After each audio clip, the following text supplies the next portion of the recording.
Good morning. So, yesterday for me was day 19, boom, boom, of my bread challenge. I actually, it's funny, preparing for this conversation today made me look at my yesterday's activities and realize I was an idiot. So, I'll be honest with you there, and you'll understand this a little bit more. I went to Amici's, downtown Baltimore, Little Italy.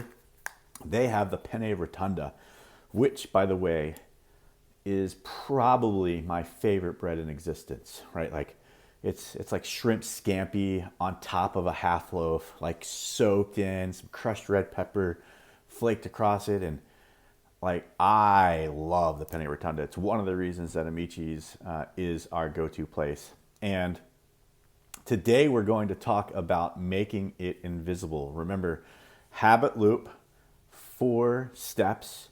You've got cue, craving, response, reward.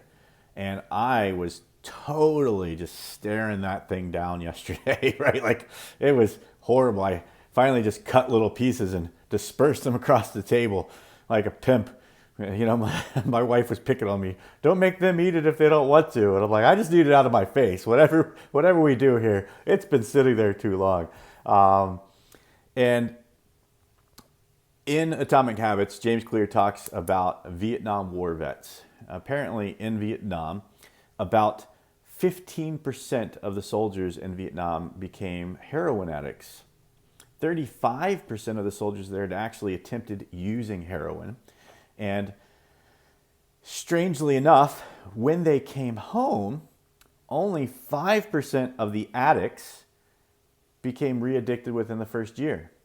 Within 3 years, only 12% of the addicts became re-addicted. Well, that was pretty crazy. Like the government had gone to a lot of effort to try to work to get them unaddicted in Vietnam, and none of it was working. But they came home and boom, over 90% of them stayed clean.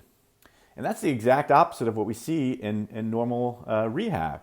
Normally, a drug addict goes into rehab, they get clean, they stay there for, however long it is, a month, 28 days. And then they go home and 90% of them relapse instead of 90% staying clean. So what was the big difference? The big difference is the context changed. Those cues changed. Did you make your cue list like we talked about way back in the beginning? When your context changes, when those cues change, so does the habit. Remember, cue, craving, response, reward. So if you don't have the cue, you avoid the craving. So when the soldiers came home from Vietnam, they didn't have the other soldiers, the 35% that they were surrounded with that were also using, which made them feel very comfortable with it, right? They no longer had the stress of war. And instead of being thousands of miles away from the people that could hold them accountable, they're surrounded by friends and family again who are not users. The opposite, again, is true for those home addicts.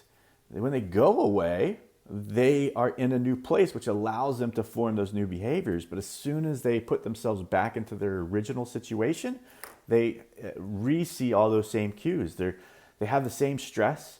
They're back with the same family and friends that they were using with to begin with, and they're surrounded by their same routines. If you're overweight, if you're a smoker, if you're an addict, if you have other bad habits, probably your whole life people have looked at you and said, just stop it. Just use your willpower. Cut it out. Well, again, as we talked about really early in the habit making session, it's not about willpower, right? Willpower is not on will call. You have a limited amount of willpower each day.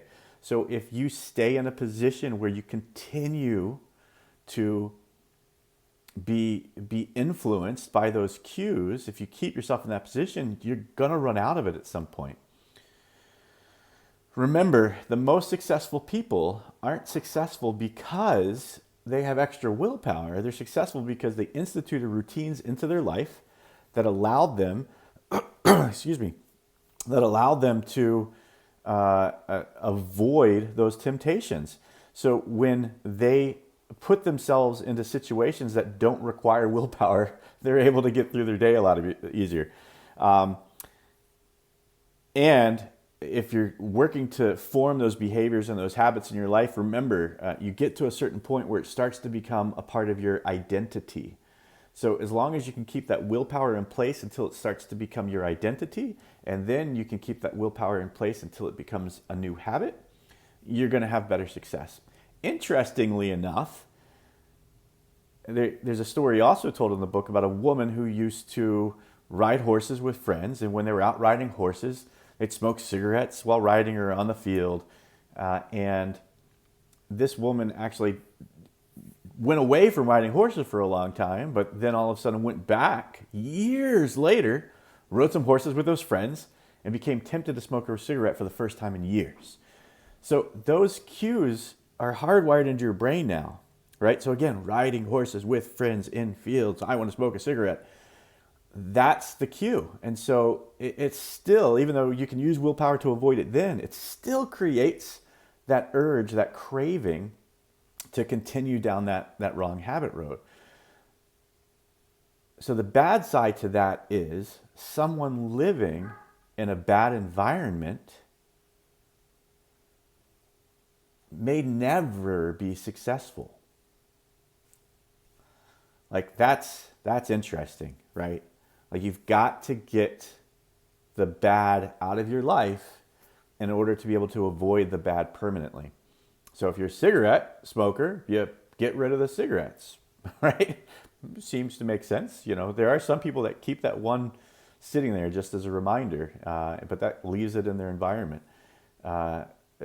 Bad eaters like myself, like if it's a bread thing, like I'm going to have to get rid of bread, or when my 66 days are up, if I choose to not continue, it's still just sitting there in the house, or I've got to find something else that I can do to avoid that, right? Drug users, you know, they say the best time to quit some of these habits is actually like when you move. So if you know that you're moving to a new neighborhood or know that you're moving to a new city or state and you choose to make that the time, because all of a sudden you've got all new cues, right? You're in a different house, you're in a different neighborhood, you got a different drive to work. And that's actually another good time to quit a habit is when you change jobs, right? New coworkers, new routes. Like, you know, cigarette smoking is really easy to quit when you don't have a group of people that you're going out smoking with, right? So again, keep that in mind. Bad habits are autocatalytic. So when you're shamed about your bad habit, then often that creates the anxiety that leads to the bad habit, right? Like if you feel bad and that bad causes you to overeat or eat some junk food, and then you know that it's not good for you, so you feel bad about eating the junk food, where does that put us, right? If bad is the cue, if you know, you all get the point. All right, so I'm going to read a couple things right from the book. I don't usually do this, but I thought these were important, and I wanted to call them out before we went on. So this is, again, right from Atomic Habits. Boom! James Clear. He actually lists several different pieces here that you can do to cut those bad habits off at the source, because that's the recommendation. Get those cues out of your life. List the cues, notice the cues, avoid the cues, get them out of your life. And some examples. If you can't seem to get any work done, leave your phone in another room for hours, right? So if you know that you're picking up your phone and it's a distraction and you can't get your work done, put it in another room. We also mentioned eliminating apps from the phone that are the ones that are distracting you. So if you need your phone for work, just cut those apps out. If you don't have them on your phone, you can't use them. If you're continually feeling like you're not enough, stop following social media and accounts especially that trigger those jealous and envy. If you're wasting too much time watching TV, move the TV out of the room that you're wasting that time in, right? Just get rid of it or unplug it or turn it around. If you're spending too much money on electronics, quit reading the reviews of the latest gear. If you're playing too many video games, unplug the console, put it in a closet after each use. I know friends that have their Wi-Fi on a timer. So every night at a certain time, it gets turned off. There are a lot of people that stay up too late playing video games. That actually makes them less effective at work the next day. They're grumpier with their family or less effective at school or whatever it might be. Right? Unplug it, put it away, have the Wi-Fi in your house set to a timer so that way everybody has to turn off at a certain time. So again, cue, Craving, response, reward. Make it obvious is that first law of behavior. So the inversion, like we talked about yesterday, that inversion is make it invisible. I wanted to cram all this into today. We could have made this 2 minute or 2 videos, and it wasn't quite enough time, I thought, to really split it into 2. I wanted to get into those talks. So only today, make it invisible. Thanks, y'all. See you tomorrow talking about the second law with inversion.